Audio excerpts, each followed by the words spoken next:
नमस्कार मंडळ, मी तुमची लाडकी चैताली शांताराम सुर्वे. तर मी आज गेले होते खारदांडा काटा रोडला. काटा रोडला तुम्हाला माहिती आहे, आपण खारवरून उतरल्यानंतर रेल्वे स्टेशनला उतरल्यानंतर तिथून खारदांड्याला आपण रिक्षा पकडू किंवा काटा रोड बोलल्यानंतर तिथे काटा रोडला आपले हे स्टॉल लावलेले आहेत लेडीज महिलांनी कोलीवाडा खारदांड्यातल्या.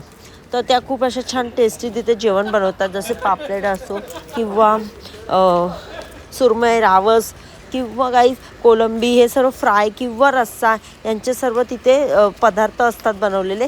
त्याचबरोबर प्रॉन्सची बिर्याणी, प्रॉन्स लॉलीपॉप आणि समोसे मच्छीचे तर खूप छान छान असे आणि कटलेट्स असतात, भरपूर छान छान असतात. त्याच्याबरोबर मोदक असतात. तर तुम्ही नक्की तिकडची टेस्ट करा आणि मला नक्की कमेंट करून सांगा. मी सर्व स्टॉलवरचे एक एक पदार्थ खाल्ले, खूप छान होते, टेस्टी होते. महिला बचतच्या लेडीज आहेत, तर तुम्ही नक्की त्यांना सपोर्ट करा आणि खूप छान असं तिकडचे सर्व तुम्ही खा.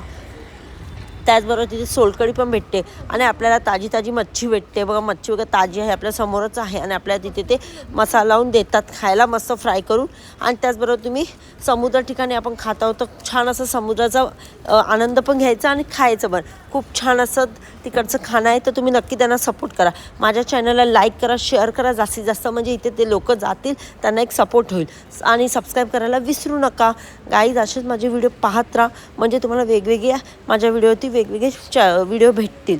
आणि हो गाईज, इकडे ग्रीन चटणी पण खूप छान होती आणि भाकऱ्या खूप मोठ्या होत्या. खूप रिजनेबल प्राईजमध्ये ती लोक आपल्याला भेटतात तिथे खायला. तर तुम्ही नक्की, घरगुती खाणं आहे ते पण आणि आगरी कोळी लोकांचं आहे, तर नक्की तुम्ही त्यांना तिथे जाऊन खा आणि मला चव सांगा तुम्हाला कशी वाटली, तुम्ही तिकडचं काय खाल्लं ते.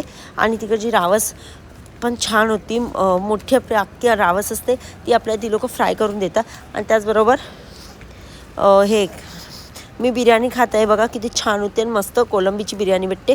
तर तुम्ही नक्की जा आणि फिशचे सर्व प्रकार तिथे भेटतात, तर तुम्ही नक्की तिथे भेट द्या. आणि काटा रोडचं आपण सर्व जातोच फिरायला कधी ना कधी, तर तिथे खूप छान असं समुद्र खाण्याची मजा काय वेगळीच आहे. तोपर्यंत काळजी घ्या सगळ्यांनी आणि आनंद घ्या तिथे जाऊन फिशचा. Bye bye.